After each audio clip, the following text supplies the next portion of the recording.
The mountains did not care about her. That was the first thing Nora Callahan had understood when she drove her truck up the switchback road in the early winter of 2007 and did not come back down for 3 months. The Sangre de Cristo Range, rising sharp and indifferent above the high desert of northern New Mexico, did not ask what she had done or where she had been. The ponderosa pines did not lower their branches in sympathy. The wind that came off the peaks before dawn did not soften itself for her. The mountains simply stood as they had stood for millions of years before she arrived and would stand for millions after she was gone. And in that absolute indifference, Nora had found the first real silence she had known in years. She was 54 years old now. The woman who had driven up that road all those years ago had been younger in body, but ancient in the way that mattered. She had come here to disappear, and by every practical measure she had succeeded. The cabin sat at 8,200 feet, tucked against the eastern face of a ridge that blocked the worst of the afternoon wind. It was small, one main room with a wood stove, a kitchen corner with a propane burner, a back room barely large enough for a cot and a footlocker. The previous owner had built it as a hunting camp and had died before ever using it. Nora had paid Kate. She had never learned the man's name and had never needed to. She kept the place clean in the way of a person who has learned that disorder is a luxury. Tools hung on their designated hooks. Firewood was stacked with an almost military precision against the south wall of the porch. Her rifle, a bolt action, she trusted, absolutely rested on two wooden pegs above the door. She maintained it the way some people maintain prayer, without joy, but without neglect. Her hair had gone the color of winter ash, cut short enough to stay out of her eyes. Her face was the face of a woman who had spent 2 decades outdoors, in all weather, scored with lines darkened by altitude and sun, stripped of anything that wasn't load-bearing. Her hands were the most honest part of her. The knuckles were thick. The palms were mapped with old scars, some from wire, some from rock. One long, pale seam along the left that she did not think about anymore. When she worked splitting wood, patching fencing, hauling water, when the line froze, those hands moved with an economy that had no wasted motion in it. She had been trained to move that way. She had never unlearned it. 4 times a year she drove down the mountain. Not 3 times, not 5, 4. The number had been established in the first year and had not changed since. Winter before the worst of the cold set in. Early spring before the mud made the track impassable. Midsummer, which she timed to a Tuesday, when the tourists that flooded Taos were most likely to be distracted by the art galleries and the restaurants and least likely to be crowding the feed store. And again in fall before the first real snow. She bought flour, salt, coffee, kerosene, and fuel for the truck. She spoke to no one unless spoken to, and even then she kept her answers to the minimum number of syllables the situation required. The people in Taos knew of her in the way that small towns know of their permanent mysteries. The woman from the mountain, she paid she did not linger. The younger staff at the feed store had theories, widowed or strange or both. The older ones, the ones who had been there long enough, did not theorize. They simply nodded when she came in and did not try to make conversation. Over time, even this small courtesy had come to feel like a form of respect. It was a Tuesday in October, the sky the deep particular blue that only appears at altitude in autumn, when Nora made the drive down. The truck was a 3/4-ton Ford from the early 1990s, bought for its mechanical simplicity and its indifference to comfort. The heater worked on one setting. The radio had been disconnected years ago. The cab smelled of pine resin and motor oil, and the faint ghost of the tree that had ridden in the passenger seat for 2 years before she had stopped allowing herself that particular form of company.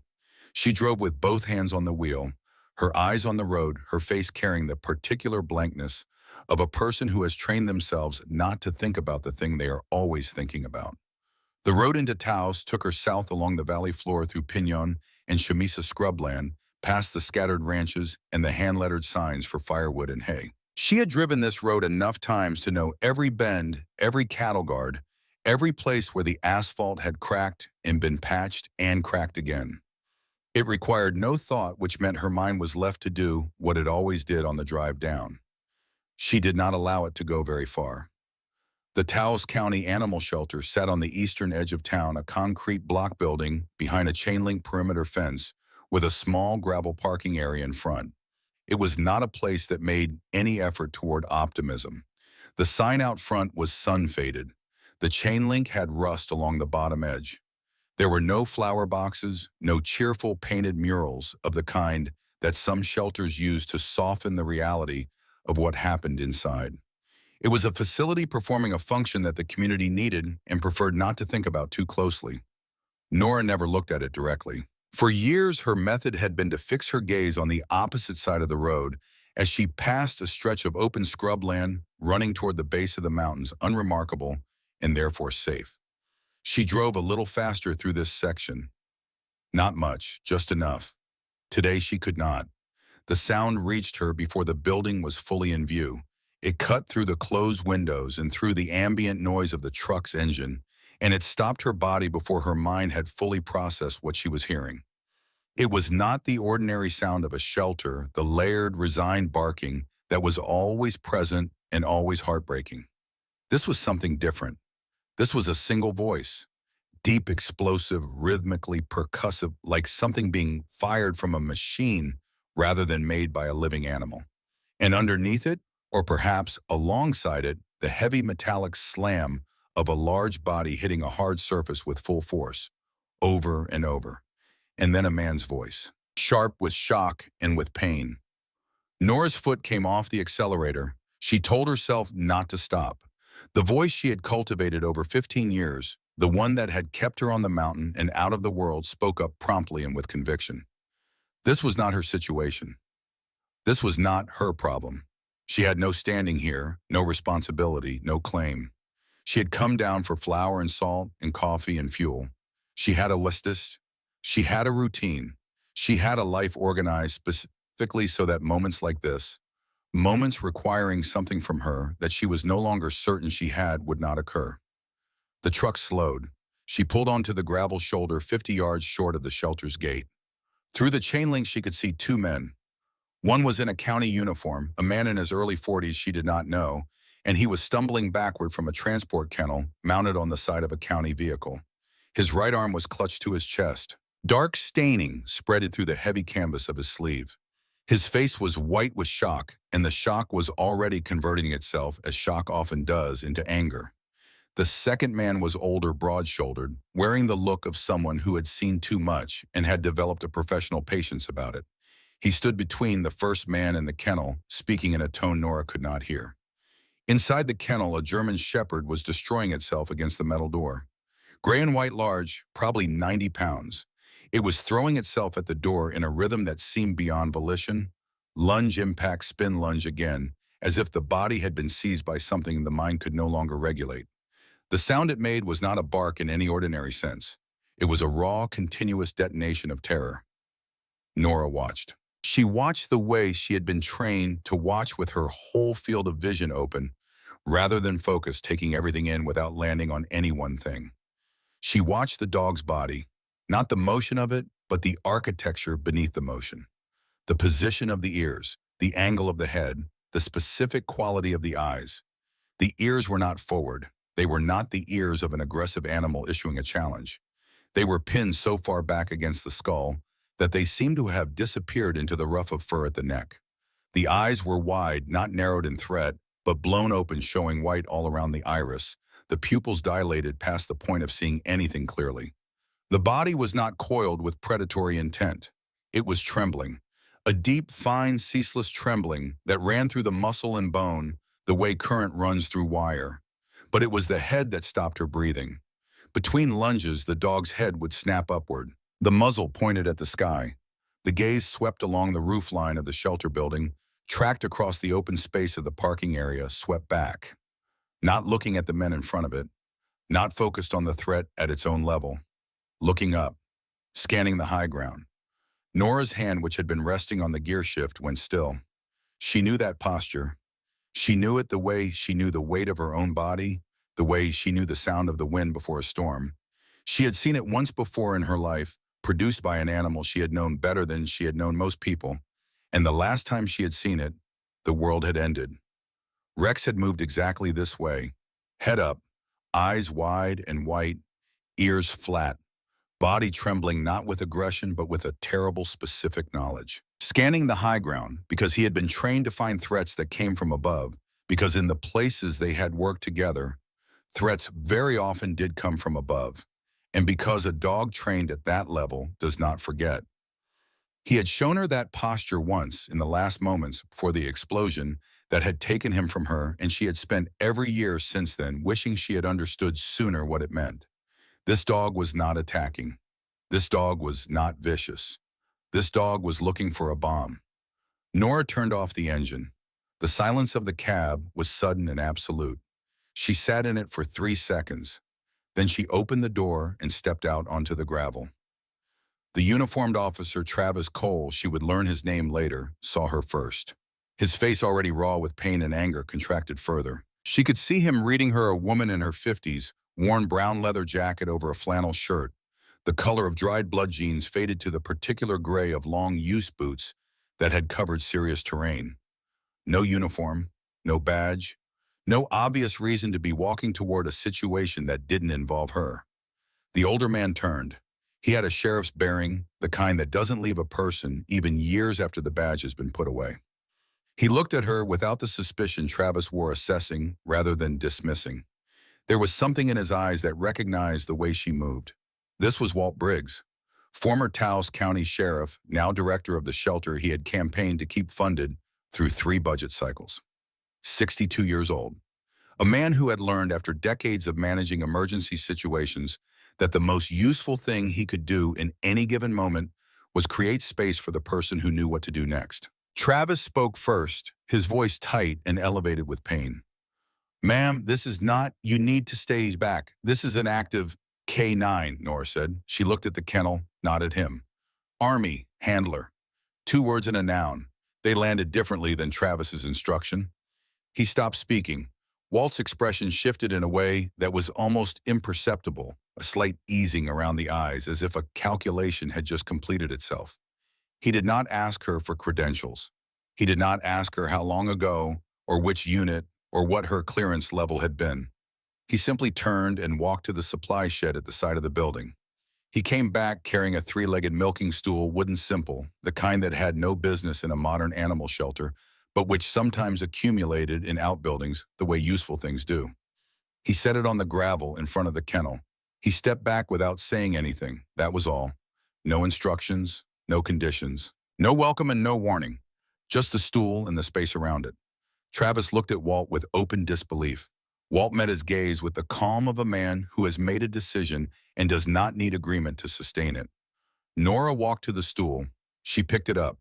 She moved it 3 feet to the left, setting it at an angle so that when she sat, her body was turned partially away from the kennel, not facing the dog, not presenting her back, but offering her side. The position of someone who was present but not confrontational. Someone who had arrived but had no particular agenda. She sat down. She reached into the inside pocket of her jacket and took out a book. It was a paperback, the cover gone entirely, the pages soft and rippled from years of handling. She opened it to a page roughly in the middle and appeared to begin reading. Ghost, though she did not know his name, yet erupted. The animal in the kennel, which had been at a continuous violent peak since she first heard it from 50 yards down the road, redoubled. The arrival of a new human sitting calmly at close range seemed to be a new and particular outrage. The barking was deafening. The lunges hit the kennel door with an impact she could feel through the soles of her boots on the gravel. Nora turned a page. She did not flinch. She did not look up. She did not adjust her posture or shift her weight. She sat exactly as she had sat, and she turned the page and she continued reading, or appearing to read, while every nerve in her body was focused entirely on the animal 10 feet away. Inside the shelter's small front office, a young man named Cal Merritt had his face pressed close to the window glass. Cal was 27, newly certified as a veterinary technician, idealistic in the way that people who have chosen their profession out of genuine love, rather than practicality, tend to be idealistic. He had been the intake coordinator on the day the gray and white shepherd had arrived. He had been the one to file the paperwork, the one who had taken the photograph for the kennel card, the one who had noted in the record that the dog had not eaten the first day. He watched this woman sit down in front of an animal that had just hospitalized one of their most experienced officers, and he felt the particular anxiety of someone witnessing something that could go very wrong very fast. Walt had come to stand beside him. "What is she doing?" Cal asked. "That dog is going to hurt itself." Watch his breathing, Walt said. Not the movement, the breathing. Cal watched. It took him a moment to see what Walt was pointing at because the movement was so extreme it was hard to see anything else. But gradually he found it the rhythm beneath the chaos. The lunges came in waves. And between the waves, just barely there was a pause. A fractional hesitation. The dog would hit this door, fall back, and in the moment before the next lunge, it would glance at the woman on the stool, one fast involuntary glance. Then it would lunge again. She's not ignoring him, Walt said quietly. She's outlasting him. The barking continued for 40 minutes. Then slowly, like a fire running short of fuel, it began to change. The intervals between lunges grew slightly longer. The quality of the sound shifted, the explosive percussive quality giving way to something lower, rougher. The dog's body was beginning to carry the weight of what it had spent on itself. At 50 minutes, Ghost retreated to the back of the kennel. He did not lie down. He remained on his feet, sides heaving, chest soaked with saliva, eyes still locked on the woman on the stool. But he was not lunging. The deep growl that replaced the barking was constant and seemed to cost him something to maintain. Nora turned another page. Ghost paced. He came forward to the door and growled at the wire. He paced back. He made a sound halfway between a bark and a whine that seemed to express a deep and frustrated confusion. He had deployed everything he had. He had launched the full weight of his considerable terror at this human, and the human had simply continued reading. At 63 minutes, Ghost lay down. Not the full collapse of genuine sleep. He lay with his sternum on the concrete, his head up, every muscle still taut. But he was down. His panting had deepened from the shallow, rapid rhythm of panic into something slower. He was still watching her. But he was watching with something that, for the first time, was not purely terror. It was the beginning of a question. Nora closed her book. She placed it back in her pocket, picked up the stool, and walked back to the office without looking at the kennel. She set the stool beside the door. Walt handed her a cup of coffee without preamble. She took it. "Tomorrow," she said, that was all. She drank half the coffee, handed the cup back, and walked to her truck. She had not bought her supplies. She had been at the shelter for over an hour. She would have to come back into town the next day, which meant breaking the ritual she had maintained without interruption for years. She did not allow herself to think about this. She started the truck and pulled out of the lot. In the kennel behind her, Ghost lay watching the empty space where she had been. The next morning before she came back, Cal Merritt found the paperwork. It was not where it should have been.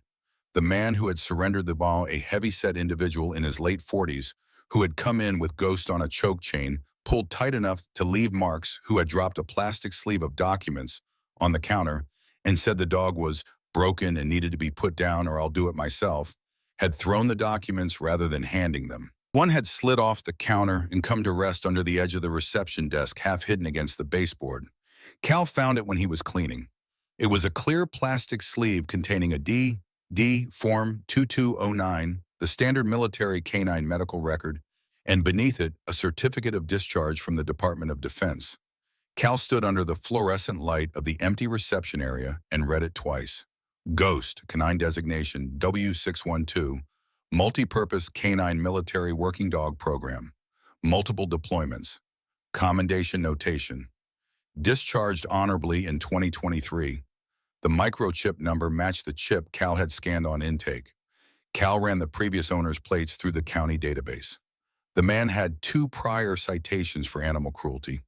One for a dog found tied outside without water in August. One for a neighbor's complaint that had not resulted in charges, but had generated a report describing a medium-large dog that appeared to have been struck repeatedly about the head. Cal sat down in the reception chair. He stared at the document in his hands. He had been working in animal welfare for 3 years and had never been good at the part where he had to not take it personally. When Nora arrived just after sunrise, Cal was waiting at the entrance to the quarantine wing. He did not say good morning. He held out the plastic sleeve. She took it. She read it standing in the cold hallway, the early light coming through the narrow window at the end of the corridor. She read it the way she had learned to read field reports, quickly, completely registering everything without showing that she was registering anything. Military working dog, honorably discharged, commendation, beaten after he came home. She stood still for a long time. The document was slightly crumpled at one corner, where Cal had folded it back into the sleeve. She smoothed it with her thumb once before she handed it back. She did not say anything. She picked up the three-legged stool that Walt had left in the hallway and walked to Ghost's Run. From her jacket pocket, she took a small square of foil pressed flat. She had prepared it the night before in the cabin. High-value food-dried liver, the kind she had kept for years, out of a habit she had never examined too closely, buying it from the feed store on her quarterly trips with no particular purpose in mind. She unfolded the foil. She did not throw it into the run. She did not try to press it through the chain link. She knelt slowly, ignoring the cold concrete and the protest of her knees, and slid it through the gap at the base of the gate until it rested just inside. Then she stood, walked back to her stool, and sat down. Ghost had exploded at her arrival, the pattern from the day before repeating itself, with only a slight reduction in initial intensity. He was against the back wall, snarling by the time she was seated. He stared at the square of foil on the concrete floor of his run. He stared at her. He stared at the foil again. The standoff lasted most of the morning. The sun moved. The temperature in the concrete corridor rose by a few degrees. Ghost paced and stopped and paced again.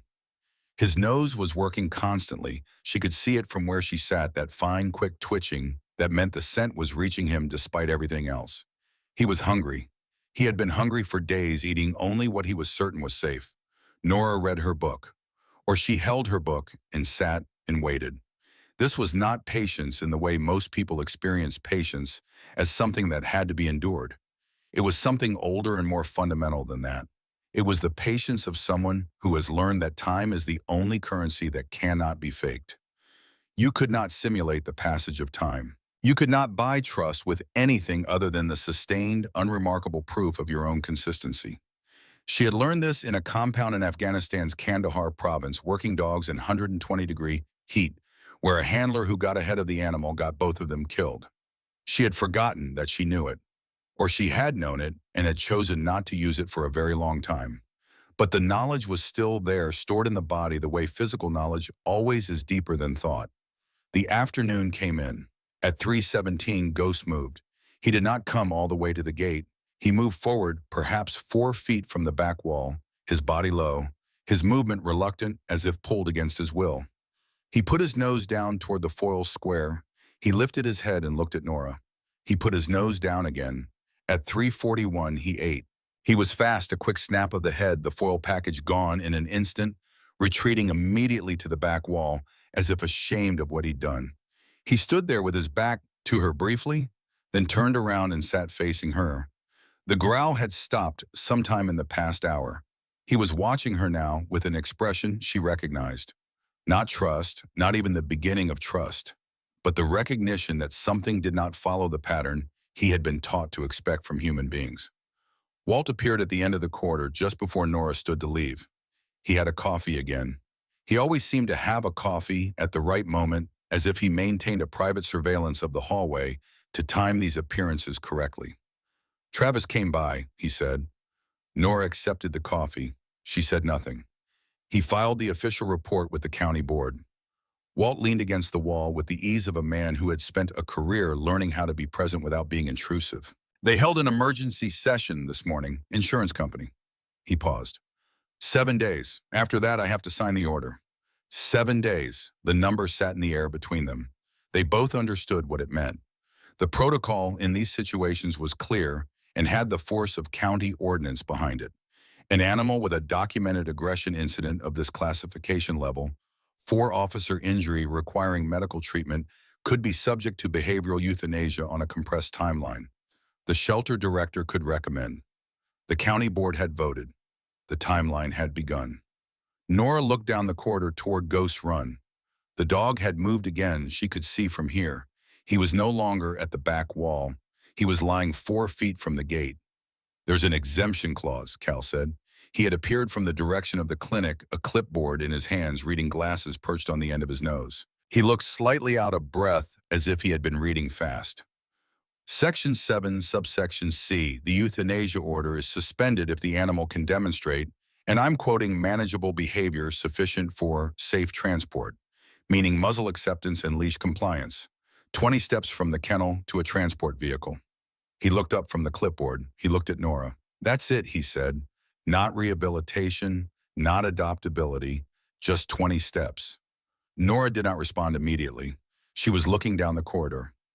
Ghost had his head on his paws.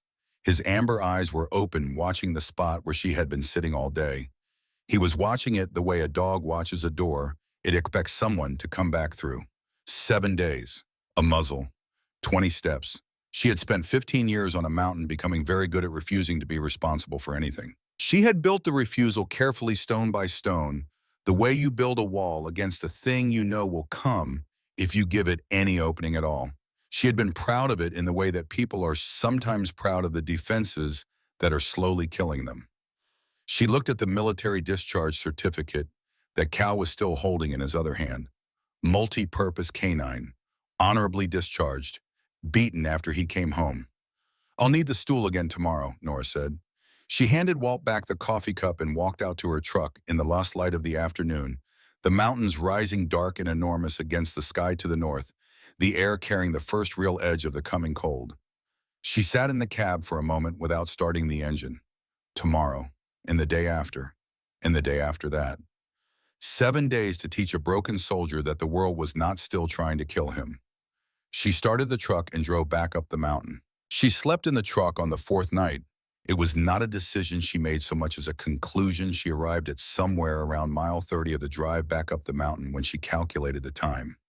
90 minutes up, 90 minutes down, plus the hours she would lose to the cold engine in the morning, and simply turned around.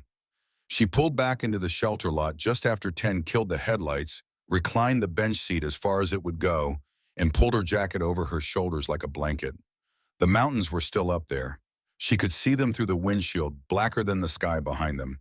The ridgeline she had memorized over 15 years, cutting its familiar silhouette against the stars. They had not moved.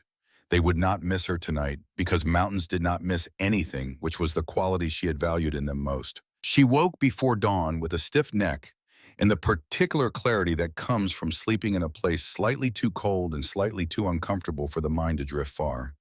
She could hear Ghost before she opened the truck door. Not the violent barking of the first days, something lower. A continuous, restless movement inside the concrete building, the sound of a large animal that had not slept well either. She went in. The morning routine had established itself with the quiet efficiency of things that happen the same way enough times to become inevitable. Walt arrived 30 minutes after her made coffee in the small kitchen at the back of the office, left a cup on the counter where Nora would find it. Cal arrived at 7:30, checked on the animals in the main adoption wing, then found reasons to be in the area of the quarantine corridor for the first hour of each day. He was not subtle about it. Nora did not comment on it. Each morning, she moved the stool 1 foot closer to Ghost's run. On day 4, the stool was at 7 feet. Ghost's initial explosion lasted 12 minutes rather than the 40 of the first day.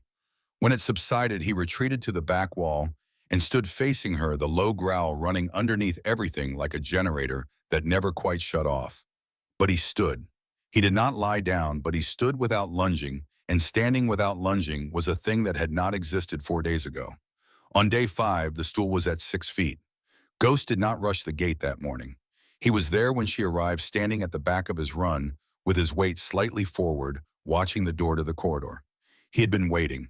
She did not allow herself to interpret this because interpretation was a way of hurrying, and hurrying was a way of breaking something that was only barely beginning to hold. She set the stool down. She sat. She opened the book. She had read it through twice now. She was reading it a third time without seeing a word of it. The book was not the point. The book was the signal, a consistent, repeatable demonstration of a body in a state of calm.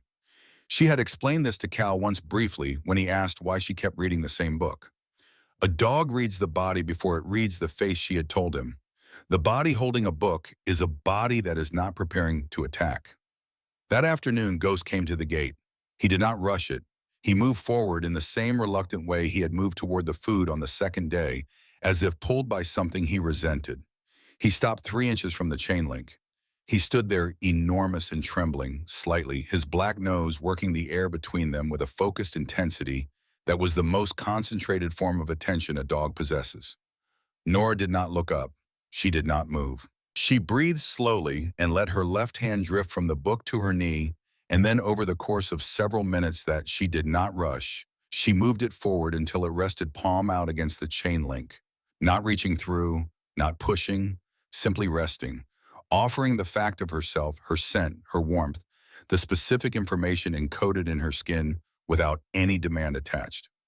Ghost Nose found her hand. The moment lasted perhaps 4 seconds. His breath was hot against her palm. Then something shifted in him, some sudden reassertion of the fear, and he scrambled backward, his claws on the concrete, sounding like a drawer of silverware dropped on a tile floor. He was at the back wall again, his sides heaving, staring at her with an expression that was the canine equivalent of having said something he hadn't meant to. Nora did not react. She turned a page. It was Cal who found her in the corridor that evening, long after the rest of the staff had gone. He came with 2 mugs of coffee and the particular expression of someone who had been working up to something for a while and had finally decided to stop working up to it. He held 1 mug out. She took it. They sat in the corridor, their backs against the opposite wall from Ghost's run. Ghost was resting, not fully asleep, but down, his head on his paws, his amber eyes moving from Nora's face to Cal's face and back. "You don't have to answer this," Cal said. He was 27 years old and had good instincts about when not to press. He said it like someone who meant it, not like someone issuing a social formality before pressing anyway. Nora looked at Ghost. "Was it bad over there?" A long silence. Outside the building, the wind had picked up the dry, rasping sound of it against the concrete walls, distinct in the quiet. "His name was Rex," she said. Cal did not move. German Shepherd, black and tan. He could track a target across 2 miles of hard-pan desert in a full sandstorm. She paused. The mug was warm in her hands. "He was the best working dog I ever handled. Better than I deserved, probably." "What happened to him?" She looked at the wall on the far side of the corridor, at the place where the painted concrete had been scuffed by decades of kennel, doors, and equipment carts. She had not said this aloud in many years. She had said it inside her own head so many times that the words had worn smooth like stones in a riverbed, the original edges gone, only the shape remaining. "I gave a bad command," she said. "We'd been working 20 hours. The heat was past anything that should be legal. Rex alerted, gave me the signal, the specific one for a buried device. I knew what it meant. I had seen it 100 times. She stopped. Cal waited. "I hesitated," she said. "Part of me thought he might be wrong, thought maybe he was just tired or the heat was affecting him. I second-guessed him." Her voice did not break. It had the quality of a voice that had already broken so many times it had learned a different way to hold itself together. "I gave him the command to advance, just a few more feet, just to verify." The corridor was very quiet. "The IED detonated," she said. "He was gone before I could reach him." Cal stared at his coffee. "I left after that," she said. "Filed out, drove up the mountain, and I haven't explained myself to anyone since." She looked at Ghost. The dog had raised his head while she was speaking, his ears moving forward for the first time since she had known him, not pinned in fear, but upright, attending to the sound of her voice. 15 years of telling myself it was my fault, that I got my partner killed because I didn't trust him when it mattered. Cal said nothing. There was nothing to say to this, and he seemed to understand that with a maturity beyond his years. He did not offer her absolution or argument. He just sat with her in the fact of what she had said, which was its own form of respect. Ghost put his head back on his paws. His nose pointed toward the gate, toward Nora. She did not remark on this, but she saw it. The next morning, Travis came back. He arrived in his county vehicle at 7:53, which Nora knew because she had been watching the gate since 7:40. She did not know she had been watching it. She told herself she had simply been sitting with her coffee and looking at the lot, which was more or less the same thing. Travis got out of the vehicle. His arm was in a new bandage, lighter than before, but his hand emerging from the sleeve was visibly stiff. He moved with the careful, controlled motion of someone whose body was reminding them of a recent injury with every step. He had a clipboard. He was holding it the way people hold things when they have decided the thing they are holding makes them right. From inside the run, Ghost saw him. The 5 days dissolved in an instant. The dog that had been sleeping 2 feet from the gate, the dog that had come to the wire the day before and breathed the warmth of itself against Nora's palm, was simply gone. In its place was the animal from the parking lot on day one, all terror, and violence hurling itself at the chain link, the sound filling the concrete corridor like something detonating. Travis flinched. It was a small, involuntary convulsion of the whole body, the kind that bypasses the will entirely and happens before the mind can respond. And then in the aftermath of the flinch, his face tightened into something that was not anger exactly, though it looked like anger from the outside. It was harder than anger and older. The conversation that followed was short and unproductive. Travis had the documentation. The board had voted. He was here to formally serve the timeline and to confirm that the facility was in compliance with the county's expectation that the order would be carried out on schedule. He did not look at Nora while he said this. He looked at the clipboard, then at Walt, then at a point on the wall somewhere between them. Nora said nothing. There was nothing she could say to Travis Cole that would matter, and she was experienced enough to know this. Walt walked Travis out. He was gone for perhaps 15 minutes. When he came back, he found Nora in the corridor standing at her stool, but not sitting her arms crossed, watching Ghost gradually exhaust himself against the chain link again. Walt leaned against the wall. He did not open with anything. He was a man who understood the rhetorical value of silence. 5 years ago, he said eventually, Travis was the lead officer on an animal cruelty call. House in the south part of the county. Owner had a pit bull, said the dog was just scared, not dangerous. Said if we could just get it out of the house, it would be fine. Nora watched Ghost. Travis went in himself, Walt said, which was not the protocol, but Travis has always believed in doing the hard parts himself. That's not a small quality in a man. He paused. The dog took him down in the hallway. 60 stitches in the leg, 40 in the arm, nerve damage that the doctors said was permanent. He proved them wrong, but it cost him 8 months and everything he had to give. And he came back to this job because it was his job, and because walking away from it would have meant the dog won something it shouldn't have won. Walt looked at his own hands briefly. He doesn't see Ghost. He sees the hallway. He sees the moment before the dog moved. He has been standing in that hallway for 5 years, and every aggressive dog he encounters is the animal that put him on the floor. Ghost had stopped lunging. He was at the back of his run, again panting, already diminished by the expenditure. The eyes that tracked the space where Travis had been were not the eyes of a predator. They were the eyes of something that had been hurt at a cellular level and had organized its entire existence around the management of that fact. He's not wrong, Nora said. No, Walt agreed. He's not wrong. He's just incomplete. That night, the weather came in. Nora had felt it building through the afternoon, a quality in the air that she recognized from the mountain, a particular stillness that was not calm, but held. The sky had turned a color that experienced high desert people know to respect a yellowish green around the horizon, the clouds stacking themselves in formations that seemed deliberate, organized toward a purpose. She drove up to the cabin because the truck cab was not adequate shelter for what was coming, and she knew it. She drove with the window cracked, watching the sky in her mirrors, and she made it to the cabin and had a fire going in the stove and a can of something heating on the burner when the first strike came. It was not a gentle announcement. It was a direct concussive detonation overhead, the kind of thunder that is not heard so much as received, felt through the floor, through the walls, through the sternum, the kind that does not remind you of anything gentle. Nora was on the floor before she understood she had moved.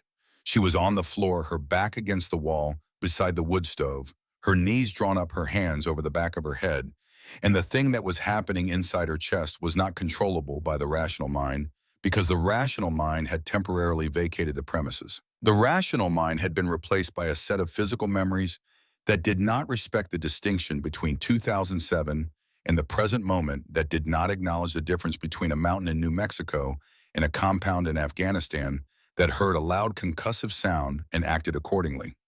She stayed on the floor for 3 minutes. The storm raged above the cabin. Lightning hit somewhere on the ridge to the north, close enough that the light and the sound arrived almost simultaneously. She breathed. She counted. She felt the wooden floor under her palms and reminded herself with each number that this was a floor she had put down herself, that the knot in the third board from the wall was a knot she had worked around, that this was her floor, in her cabin on her mountain. Eventually she got up. She stood at the window and watched the storm work itself out across the valley. 40 miles south, the shelter's concrete walls were doing what concrete does with sound. Amplifying it, compressing it, returning it to the air inside changed. The thunder that reached the quarantine corridor did not sound like thunder. It sounded like the pressure wave of something massive and destructive moving through enclosed space. Ghost was asleep when the first crack hit. He was on his feet before the echo died. He was at the gate before the second strike. He hit the chain-link door at full speed, the latch already compromised from the impacts of the previous days, the metal fatigued around the housing in ways that Cal had noted and flagged for repair, but which had not yet been addressed, taking the full weight of 90 pounds of terrified animal moving at velocity. The latch held on the first impact. It held on the second. On the third, the housing pulled from the frame with a sound like a gunshot and the gate swung outward, and Ghost was through it before the door had finished moving. He ran the length of the corridor in 3 seconds. He hit the locked front entrance and rebounded. He turned. He ran toward the clinic at the back of the building. He found the large intake flap designed for passing equipment and supply bins, far larger than a standard cat door, and he went through it on instinct and momentum, tumbling out into the full violence of the storm. He ran into the dark and the rain and the thunder, all of which sounded exactly like the thing he feared most. And he ran not toward anything but away from everything, which is the only direction Tara knows. Nora's phone rang at 3:14 in the morning. The landline mounted to the kitchen wall, the one she had kept connected for emergencies and had used twice in 15 years. Its mechanical bell was loud enough to hear from the back room, loud enough to yank her out of a half-sleep she had finally managed at close to 2. She was at the phone in 4 steps. He's gone. Cal's voice was high and thin in a way that told her he had been awake for some time, before calling that he had probably spent part of that time hoping the situation would resolve itself before he had to make this call. The storm the latch gave. He's been out for at least 2 hours. Nora Travis was here when I found it. He's gone after him. She was already pulling on her boots one-handed. Where would Travis go? The high ground north of town, the old mining tract. Cal's voice fractured briefly. He had a rifle, Nora. He called it in as an escaped dangerous animal. It's legal. He has every right under the county ordinance to call Walt, she said. She hung up. She looked at the window where the storm was beginning to exhaust itself, the lightning moving east, the thunder arriving with a longer delay between flash and sound that meant distance. She looked at the phone on the wall. She looked at the jacket on the hook by the door. Then she looked at the wallet on the kitchen table. She kept a piece of paper in the back of it.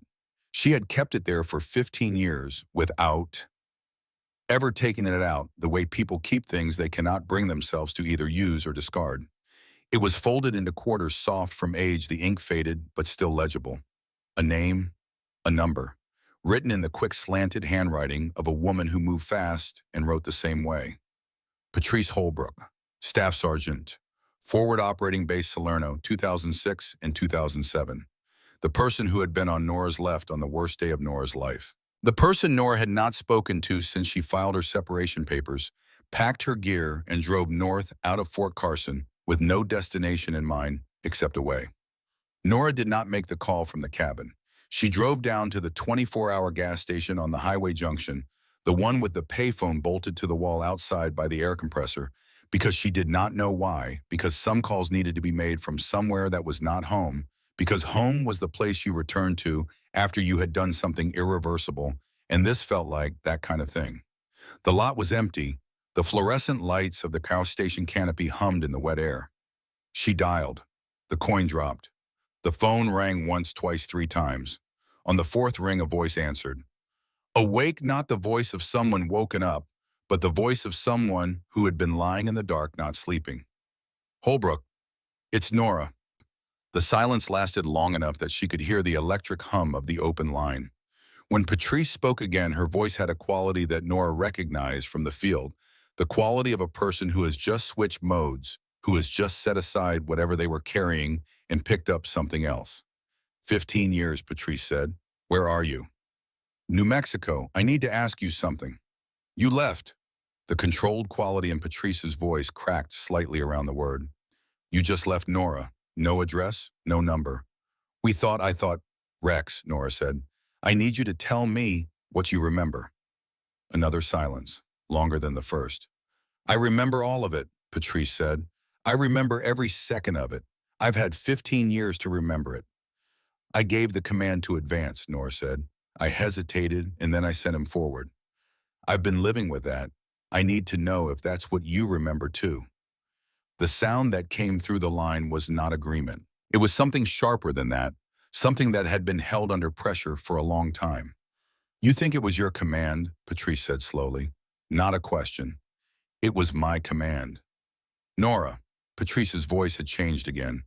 There was something raw in it now, something that had not been there a moment ago. Rex didn't move because of your command. The gas station hummed. A truck moved through on the highway, its lights sweeping briefly across the far edge of the lot and then gone. He found a secondary device, Patrice said. We didn't know it was there. It was a decoy set up, the first device to pull in the EOD team, the second one aimed at anyone who came to help clear it. Rex found the second one. He had already found it by the time you gave any command at all. She stopped. When she continued, her voice had dropped to something barely above a whisper. I stepped off the line, Nora. I was moving toward what I thought was the safe side, and Rexy came off his position and hit me, knocked me sideways, put himself between me and the pressure plate. Nora stood in the cold, wet air and did not speak. He wasn't following your command, Patrice said. He was covering me. He made that decision himself the same way they always do when it matters most. He died saving my life. She was quiet for a moment. Not because of anything you did, not because of anything you failed to do. The fluorescent light above Nora buzzed and flickered once. Somewhere on the highway, another truck passed in the dark. Then why did I leave? Nora said. It was not quite a question. It was something she was saying aloud for the first time, and the sound of it in her own voice was the sound of something that had been kept in a locked room for a very long time and was finally reluctantly being let out. Patrice did not answer immediately. When she did, her voice was not unkind, but it was honest in the way that only old familiarity permits. Because you're the kind of person who needed it to be your fault, she said. Because if it was your fault, then you were in control of it. And if Rex died because of something you did, then at least it had a reason. Another pause. And because you ran, Nora. You packed up and you ran and you left the rest of us to figure out what to do with a hero and no one to help us honor him properly. The words were not delivered with cruelty. They were delivered the way a diagnosis is delivered by someone who has earned the right to make it without gentleness, but also without pleasure. I've been carrying that story for 15 years, Patrice said. The true one, the whole one. By myself.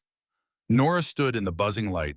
The storm had moved far enough east that the sky directly overhead was clearing, stars beginning to appear in the gaps between the retreating clouds. The mountains were out there in the dark, unchanged, indifferent, exactly as she had left them. She had driven to this mountain because she believed she was guilty of a specific terrible failure. She had organized her entire life around the management of that guilt, had made her peace with it in the cold, disciplined way of a person who has decided that punishment is preferable to hope. She was not guilty of that failure. She was guilty of something else entirely. Something smaller in some ways and larger in others. Not a bad command given in a moment of exhaustion and doubt. Not a split-second failure in the field. Something slower and more deliberate. A choice made over days and weeks in the separation papers, in the drive north out of Fort Carson, in the 15 years of not calling a number she had kept in the back of her wallet since the day she left. She had abandoned the story. She had left Patrice to carry it alone because carrying it herself, even imperfectly, even as a lie, was more than she could manage. Rex had died a hero, and Nora had let that heroism sit unwitnessed for 15 years because she could not face the grief of it. I have to go, she said. I know. Patrice's voice was tired. Not the tiredness of the hour, a deeper tiredness that sounded like the particular exhaustion of someone who has maintained a long vigil and can now maybe allow themselves to set it down. What are you going to do? Nora looked north toward the mountains, toward the high ground, where a dog was running alone through the aftermath of a storm with an armed man somewhere behind him. Something I should have done a long time ago, she said.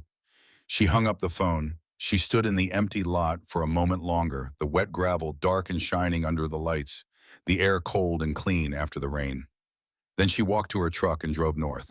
The trailhead parking area was lit by the headlights of 3 vehicles when Nora arrived, and the scene they illuminated had the frozen, overexposed quality of something happening too fast to be real. Two county trucks sat at hard angles parked the way vehicles are parked when the person driving them has decided that the situation in front of them is more important than the vehicle. A younger officer she did not recognize leaned against the nearer one. His arms crossed his face, carrying the expression of someone who has been placed somewhere and told to stay. Walt's old police interceptor was pulled sideways across the access road, blocking the trail entrance entirely. Walt himself stood in front of it, and Travis Cole stood at the mouth of the trail with a rifle.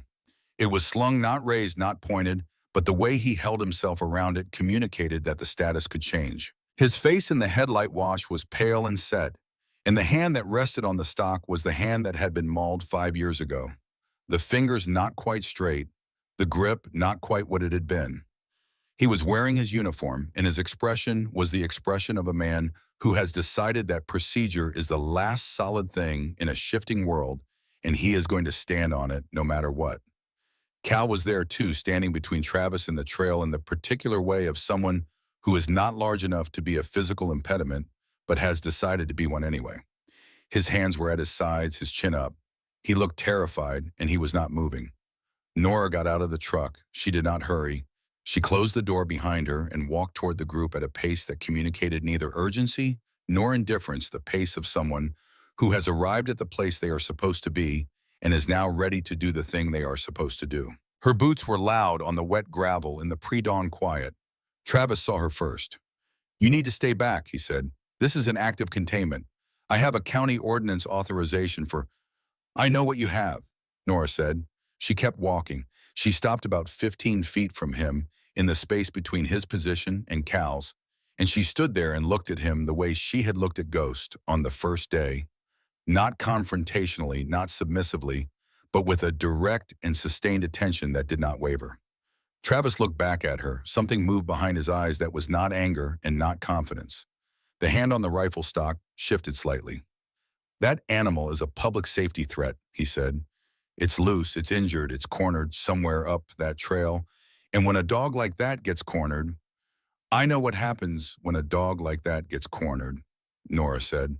The words were quiet. They were not a challenge. They were simply true, delivered by someone withstanding to deliver them, and they landed in the cold air between the two of them with a weight that Travis's procedural authority could not quite match. Walt moved then. He came around the front of the interceptor without hurrying, his hands at his sides, wearing the old department windbreaker he had pulled on over whatever he had been sleeping in when Cal called him.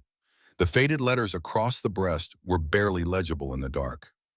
He walked until he was standing slightly ahead and to the right of Travis, which put him in the position of someone who is not confronting another person, but who has simply arrived at the place that matters. He looked at Travis for a long moment. The look had nothing aggressive in it. It was the look of a man who has known another man for a long time and understands him well enough to know what the moment costs him. "Travis," Walt said, "give it to me." Travis's jaw tightened. "I have the legal authority to—" "You have a recommendation," Walt said. "I have the authority.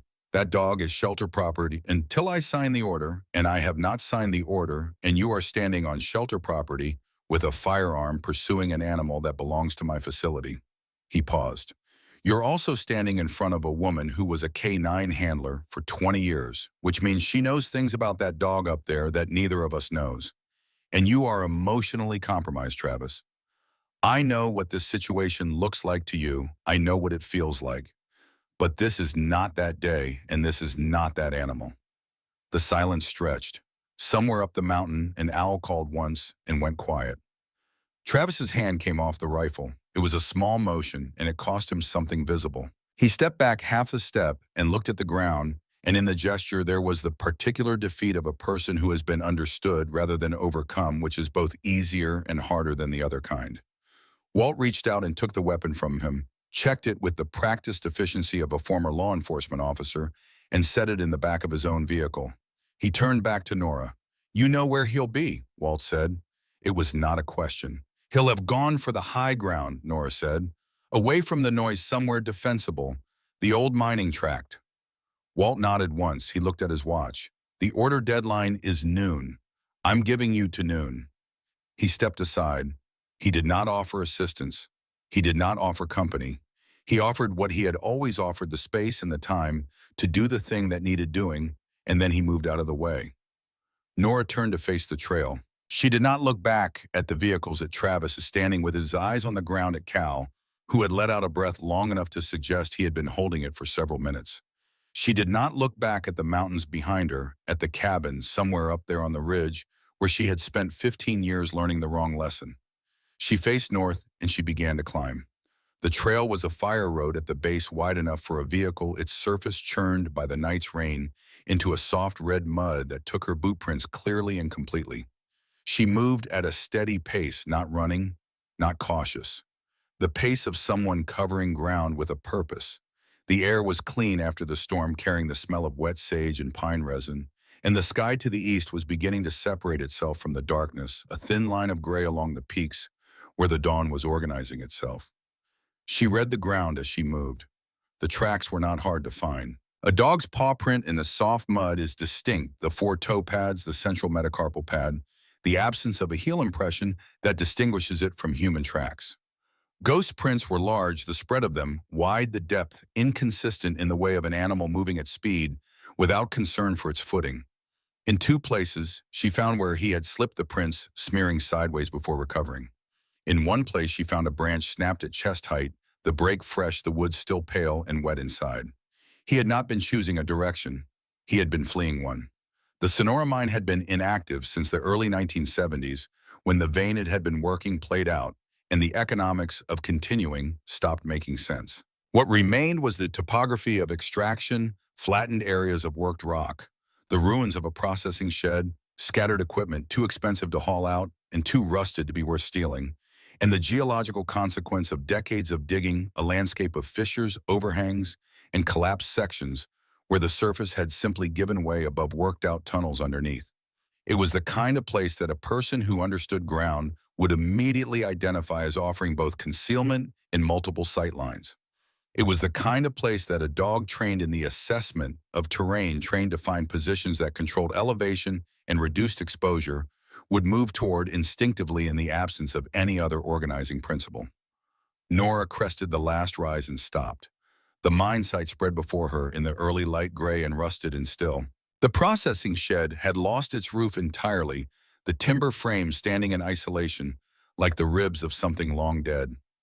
Beyond it, the worked rock extended toward the ridge, punctuated by the dark mouths of collapsed shafts. She did not call out immediately. She stood and she listened. Wind over rock. The distant drip of water somewhere below the surface. A raven somewhere on the ridge, its call sharp and brief. And underneath these barely audible, a sound that she placed before she fully heard it, the low, grinding, reluctant growl of a large dog that has been cornered and has nothing left but the performance of threat. It was coming from below her. She moved toward the sound carefully, her eyes on the ground, reading the rock for the soft margins where a surface might not hold. She found it 20 yards from the processing shed, a fissure in the worked rock roughly 8 feet wide, dropping into darkness. The collapsed entrance to a worked-out shaft, the timber, shoring long since rotted the surface above, caved in some years ago into a narrow vertical pocket. She looked down. Ghost was at the bottom. He had gone in or fallen in at full speed in the dark, and the impact and the angle of the fall had done something to his rear right leg. He was standing on 3 legs in the narrow space, his back pressed against the rock wall, his head up, his eyes in the gray dawn light below her, the color of old amber set into a face that was dirty and wet and rigid with pain and fear. He saw her and he lunged upward, snapping at the air, his claws finding no purchase on the rock face. The sound he made was not a bark. It was the sound of an animal that has used everything it has and is running on nothing but the oldest instructions it possesses. Nora sat down on the edge of the fissure. She did not think about the descent. She did not calculate it or prepare for it in any elaborate way. She simply sat on the edge, found the slope with her feet, a steep chute of loose shale 20 yards down the fissure's length that led to a narrow ledge above Ghost's position, and she pushed off. The descent was loud and undignified. The shale moved under her like water, and she rode it as much as she fought it, her hands dragging against the rock face for friction, her jacket tearing at the elbow. She hit the ledge hard enough to knock the wind from her, and sat there for a moment in the ringing quiet, her palms raw, the fingers of her left hand bleeding, where the rock had found the old scar along the palm and reopened it with casual efficiency. Ghost went frantic below her. The ledge put her 5 feet above him, close enough that she could hear the wet sound of his breathing between the bursts of snarling. He was throwing himself at the walls, at the air, at the fact of her presence in this closed space, and the leg was clearly causing him pain with each movement. She could see it in the way he landed, the involuntary compensation, the fraction of a second where the normal dog movement stuttered. Nora sat on the ledge. She let her legs hang over the edge. She put her hands on her knees. She did not use a command. She did not reach for any of the tools she had spent 15 years trying to forget and the past week trying to remember. She sat on the ledge above a broken, terrified, wounded dog in the bottom of a hole in the ground, and she simply opened her mouth and let out the thing she had been carrying for a very long time. "His name was Rex," she said. Ghost snarling stuttered. The ears which had been pinned flickered once. "He was the best dog I ever worked," she said. "He was smarter than most people I knew, and he loved the work, the way some people love music, not because someone told him to, but because it was the thing he was built for." She looked at her bleeding hand, at the old scar reopened along the palm.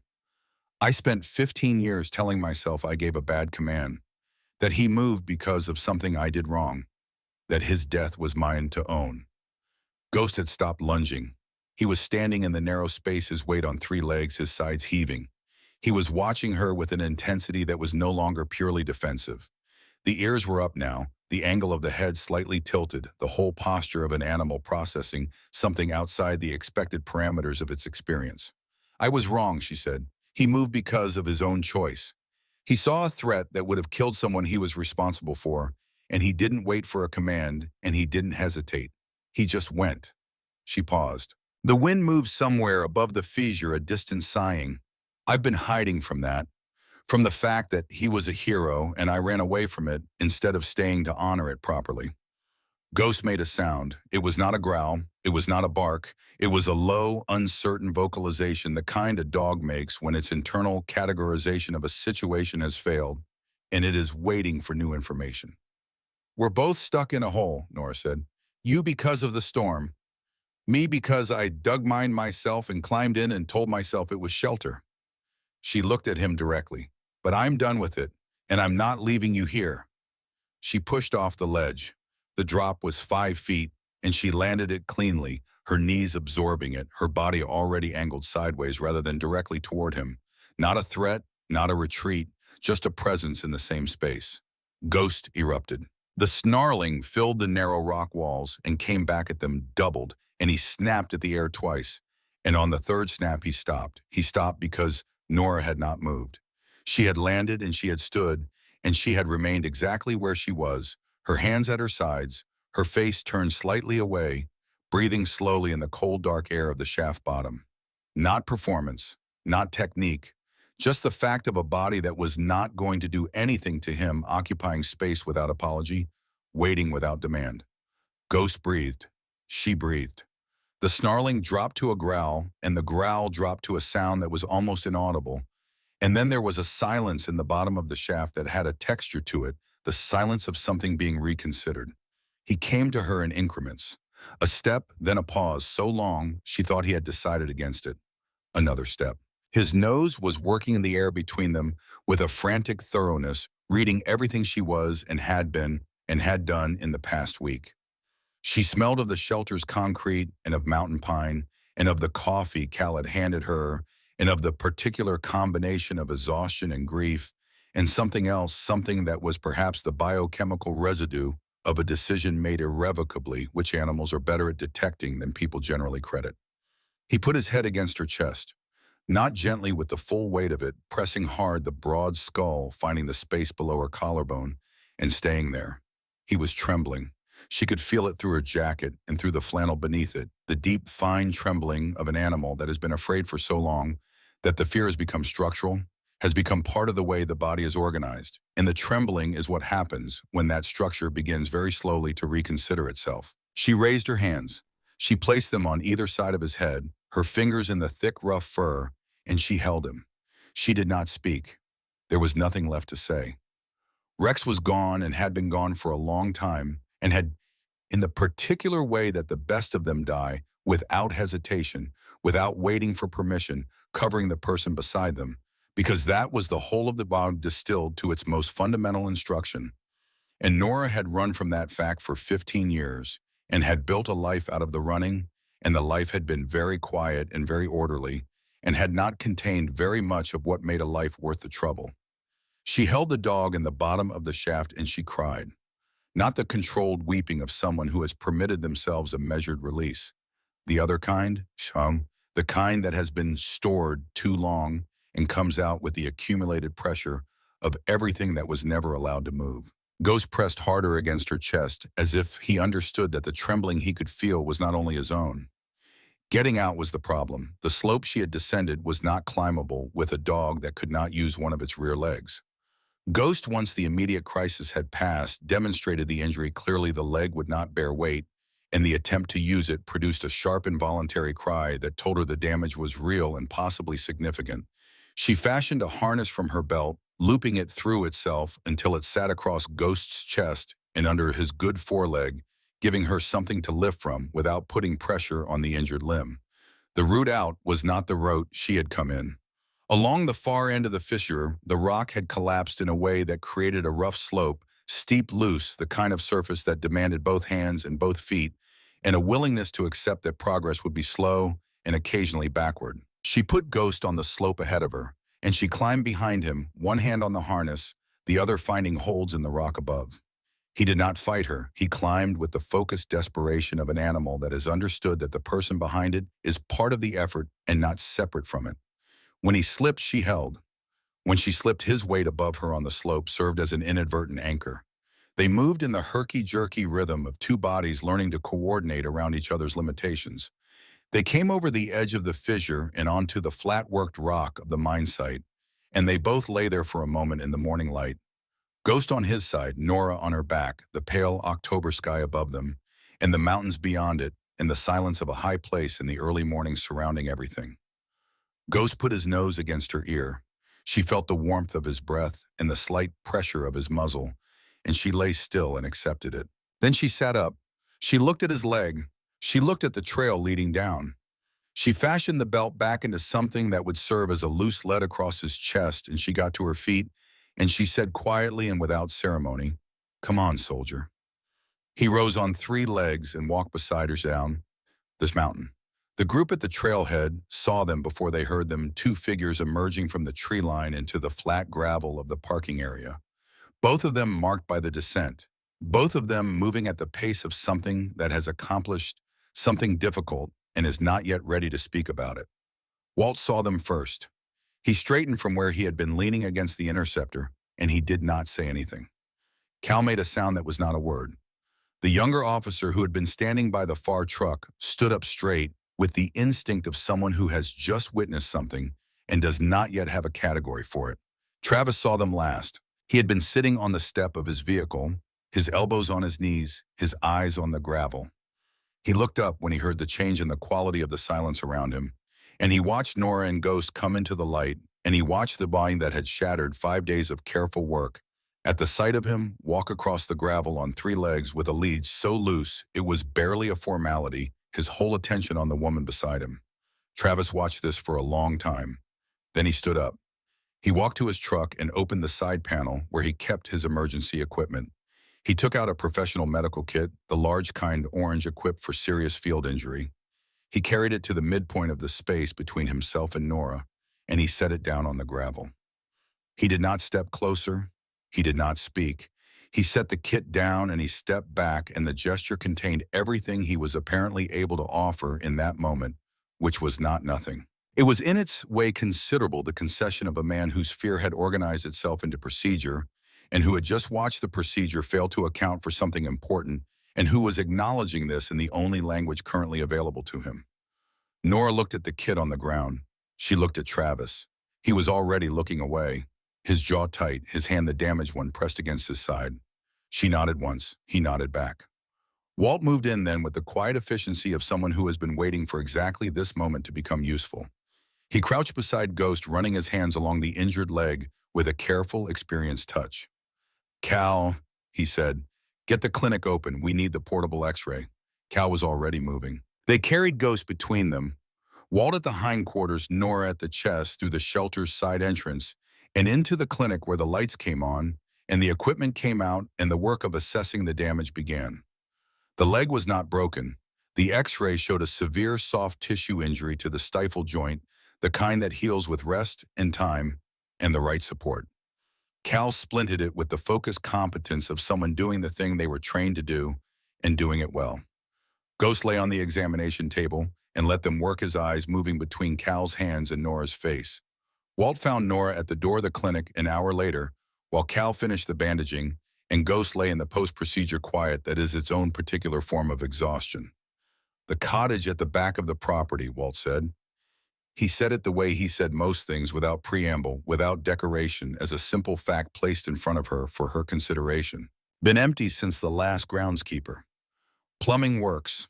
Roof is solid. It's not much. Nora looked at him. I have 3 dogs in the back I've been hiding from the county assessment, he said. A hound that won't let anyone within 10 feet of it. A shepherd mix out of a fighting situation that I've been telling the board is under evaluation. He met her eyes. I've been waiting for someone who knows what they're looking at. Nora was quiet for a moment. She looked through the clinic window at Ghost on the table, at Cal's careful hands, at the boy who had run 15 miles through a storm and fallen into a shaft and climbed out of it and walked down a mountain on 3 legs and was now lying quietly under the hands of someone who wished him well. I'll need to go up and get my things, she said. Walt nodded. That was all. He put his hands in the pockets of the old department windbreaker and walked back toward the office, and the matter was settled in the way that the best decisions are settled, without drama, without ceremony, with the simple acknowledgement that the right thing has been identified and will now be done. She drove up the mountain that afternoon. The cabin looked the same as it always had, the stacked firewood, the tools on their hooks, the rifle on the pegs above the door. She moved through it, collecting what she needed, which was not much. The rifle, the first aid kit, a change of clothes, the worn paperback with no cover that she had been using as a prop for a week and had not actually read in 3 years. The old footlocker from the back room with the few things inside it she had never been willing to discard. She stood at the window for a while before she left. The mountains were there as they had always been, the Sangre de Cristo Range, catching the late afternoon light, the peaks burning briefly in the last of the sun before the shadow of the earth began to climb them from the east. They were very beautiful. They had always been very beautiful. She had spent 15 years looking at them and seeing a wall. She picked up the footlocker, carried it to the truck, and drove down. 3 months later, the first snow of the season came to the Taos Valley on a Thursday in November, the real snow, not the tentative early dustings that came and went in October, but the committed kind that settles into the hollows and stays. It came overnight and lay still and bright on the shelter grounds in the early morning, unmarked except for the trail of 3-legged prints from the back door of the cottage to the patch of winter sun on the south side of the porch. Ghost lay in that sun with the self-possessed ease of an animal that has decided after long deliberation that the present moment is safe. His gray and white coat was thick and clean and well kept. The rear leg, when he moved, gave him a slight rolling hitch to his gait that was more pronounced in cold weather. It did not appear to trouble him. He had adjusted his way of moving around it with the pragmatic adaptability of a working animal, which is to say, he had simply gotten on with things. Nora stood at the fence on the far side of the property, her breath making small clouds in the cold air. She had her jacket, on the brown leather one, repaired at the elbow, where it had torn on the fissure wall, and her hands were around a mug of coffee going cold. In front of her, in a folding chair, 6 feet from the chain-link door of an isolation run, a young man sat with his elbows on his knees. His name was Marcus Webb. He was 26, recently discharged from the Army, and he had driven 4 hours from Albuquerque because Walt had made a phone call and mentioned that there was a program and a person, and the description of both had made Marcus put down the phone and look at his hands for a long time, and then call back and say he wanted to come. Inside the run, a large hound mix sat pressed against the back wall. It was shaking. It had been shaking for 3 days. I'm not doing anything, Marcus said. His voice had the controlled flatness of someone managing something that threatened not to be manageable. I'm just sitting here and it's still shaking. I know, Nora said. How long did it take, with yours? She looked past the fence toward the cottage porch where Ghost had raised his head at the sound of her voice and was watching her with the steady proprietary attention of a dog that has decided its person is its permanent responsibility. He put his head back down when she looked at him. Longer than it should have, she said. But that wasn't the dog's fault. Marcus looked at the hound. The hound looked at the corner where the wall met the floor. What do I do? He said. Nothing, Nora said. You sit there, you breathe. You show it that the space around you is not dangerous. She looked at him at the set of his shoulders, the particular way he held his coffee cup, the stillness that was not calm but was working very hard at the appearance of calm. You already know how to do this. You've been doing it your whole life. Marcus was quiet for a moment. Is it going to be okay? He said. It was not entirely about the dog. Nora looked at the mountains to the north, at the high ridge, catching the morning sun, at the place where the sky was the deep particular blue that only comes with altitude and cold, and the specific quality of winter light in the high desert. The mountains were there as they always were, indifferent, unchanged, holding everything in their geological patience without judgment or preference. She had spent 15 years reading that indifference as permission to disappear. She understood now that it was something simpler. The mountains did not care about her, and that meant that the caring, all of it, was hers to do. The caring was not something that would be handed to her or required of her by the landscape or enforced by the altitude. It was a choice made again each morning in the direction of the valley and the town and the people and the animals and the specific hard work of being present in the world without armor. Yes, she said. She said it the way she had learned to say things that mattered without qualification, without the hedge that turns a truth into a maybe. She said it because she believed it, and she believed it because she had stopped on a highway shoulder 50 yards from a chain-link gate and turned off her engine and gotten out of the truck and picked up a three-legged stool and sat down. Everything since then had been the consequence of that one decision to stop moving away. Marcus nodded. He turned back to the hound. He adjusted his position in the chair, slightly settling his weight more evenly, and he looked at a point just to the left of the animal, rather than directly at it, and he breathed. The hound's shaking did not stop, but after a moment its nose began to work the air.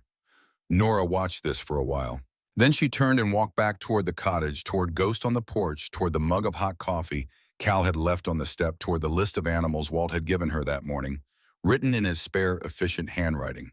3 names, 3 brief descriptions, the quiet inventory of creatures that had not yet found the language to trust anyone and were waiting without knowing they were waiting for someone willing to sit down and stay.